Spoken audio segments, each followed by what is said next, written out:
నేను కొత్తకోట మాట్లాడుతున్నాను.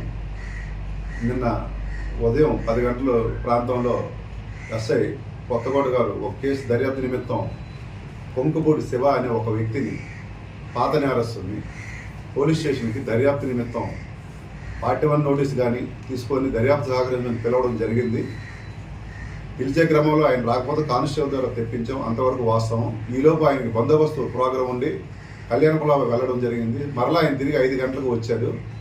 ఈ క్రమంలోనే సదరు శివ 2 గంటల ప్రాంతంలో ఇంటికి వెళ్ళి భోజనం చేసి మరలా 5కి వస్తామన్నాడు.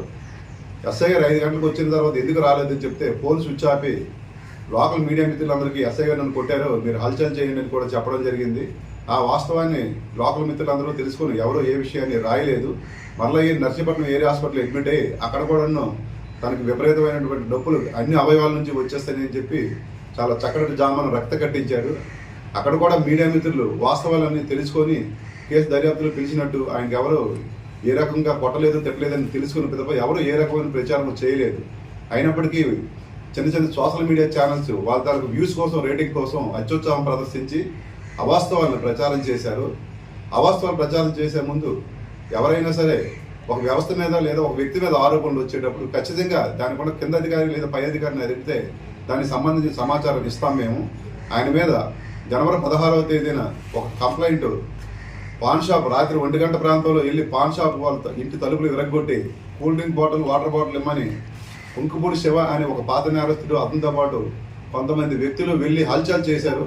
ఆ విషయం మీద పంచాయతీలో కూడా పెద్దల ముందు పెట్టి వాళ్ళకి క్షమాపణ చెప్తే ఏమని చెప్పి అడిగితే అలా కూడా చేయకపోతే ఆ రిపోర్టు మా దగ్గరకు వచ్చినప్పుడు అక్రమంగా ప్రవేశించి ఇంట్లో ఉన్న మహిళల మీద దాడి చేసి హంగామా సృష్టించిన వాళ్ళ మీద కేసు నమోదు చేసి దర్యాప్తులో భాగంగా పిలిచేటప్పుడు కొట్టారని చెప్పి దీని మీద అవాస్తవాలు ప్రచారం చేయడం జరిగింది. ఈయన గతంలో కూడా 2019, 23లో కూడా ఈయన మీద చాలా కేసులు ఉన్నాయి. అప్పుడు కూడా దామోదరం ఒక ఎస్ఐ గారు కేసు దర్యాప్తు నిమిత్తం పిలవగా స్టేషన్కి వచ్చి ఎస్ఐ గారు నన్ను కొట్టారు, నేను సూసైడ్ చేసుకుంటానని చెప్పి phone switch off social media అన్నింటిలో కూడా పెట్టి హల్చల్ చేశాడు. పోలీస్ స్టేషన్ పిలిచిన ప్రతిసారి కూడా ఈ రకమైనటువంటి ప్రవర్తన కలిగి ఉండే తత్వం ఆయనకు ఉన్నది. ఈ కేసులో ఎట్టి పరిస్థితుల్లో ఆయన కొట్టలేదు. ఆయన మీద 2019లో ఒక హత్యాయత్నం కేసు, SC/ST కేసు నమోదయ్యి 2018లో ఒక హత్యాయత్నం కేసు నమోదయ్యి ఉన్నాయి. అదేవిధంగా అక్రమ సావర రవాణా చేసే అలవాటు కూడా ఉంది. దాని మీద కూడా ఈయన మీద కేసులు నమోదయ్యి ఉన్నాయి. అతను పాత నేరస్తుడు. ఆయన ఏంటంటే ఎక్కడ ఏ ఫెస్టివల్ అయినా ఏ ఇష్యూ వచ్చినా ఆయన మిత్రులు వేసుకొని హల్చల్ చేసి హంగామా చేయడం అనేది అలవాటు. ఆయన ఒక బ్రాండ్ రౌడీ అని చెప్పుకొని ఇక్కడ లోకల్ షాపులలో అందరినీ భయపెట్టడం, వాళ్ళ దగ్గర తీసుకొని డబ్బులు ఇవ్వకుండా వెళ్ళిపోవడం, ఇలాంటి క్యారెక్టర్ అంతా కూడా ఉంది. ఆ వ్యక్తి మీద ఎప్పుడైనా రిపోర్ట్ వచ్చినప్పుడు పోలీస్ స్టేషన్ పిలిస్తే ఈ రకమైనటువంటి హంగామా కూడా క్రియేట్ చేసేటటువంటి డ్రామా క్రియేట్ చేసే అలవాటు కూడా ఉంది. కనుక మీడియా మిత్రులకు ఒకటే నేను కోరుకుంటూ ఉన్నాను, పోలీసు సంబంధించినటువంటి ఒక మంచి విషయం లేదా చెడ్డ విషయం మీకు తెలిసినప్పుడు ఏదో ఇతర వ్యక్తులు మీకు సమాచారం ఇచ్చినప్పుడు సంబంధిత ఆఫీసుల దగ్గర నుంచి మా తాలూకా వెర్షన్ కూడా మీరు తీసుకొని వాస్తవాలను ప్రచారం చేయాలని, వ్యూస్ కోసం, రేటింగ్స్ కోసం సోషల్ మీడియా దీంట్లో మీరు హైలైట్ అవడం కోసం అవాస్తవాలను ప్రచారం చేసి ప్రజా వ్యవస్థల మీద చెడు భావం ప్రజల్లో కలిగేటట్టు ఉండరాదని మీడియా మిత్రులు అయినటువంటి అందరికీ కూడా, నర్సీపట్నం మరి చోడవరం మీడియా మిత్రులందరికీ కూడా నేను ఈ వీడియో ద్వారా తెలియజేస్తున్నాను.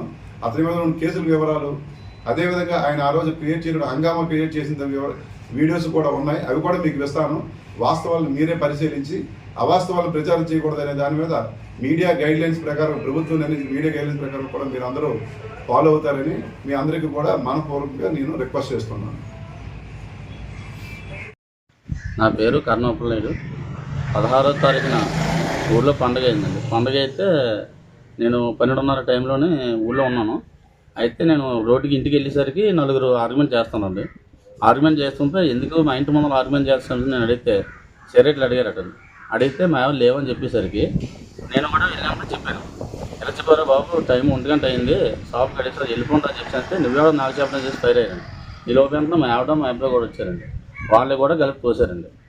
నన్ను తోసి నేను కింద పడిపోయేసరికి మా ఇంట్లో మా ఆవిడ మా అబ్బాయి కూడా వచ్చారండి. ముగ్గురు మీద కలబడిపోయారండి. కలబడిపోయేసరికి నేను గట్టిగా గసిరేసరికి రోడ్డు అంటే పోయేలోకి 2-3 వచ్చారు. వాళ్ళందరూ మూగిపోయేసరికి వాళ్ళు పారిపోయారండి. పారిపోయిన తర్వాత కూడా మరుసటి రోజు నేను నాయకులు చెప్తే మళ్ళీ ఎవరో కుర్రోడు నాకు ఫోన్ చేసి మిమ్మల్ని బెదిరిస్తాం, మిమ్మల్ని లేపేస్తాను, మీ అబ్బాయి కాలేజీకి వెళ్తారు కదా, కాలేజీకి వెళ్ళిద్దరు మీ అబ్బాయి ఎంత చూస్తున్నాం అవసరం దమ్ముంటే కొత్త అండి చూసుకొని చెప్పి ఆయన ఫోన్ చేశారండి.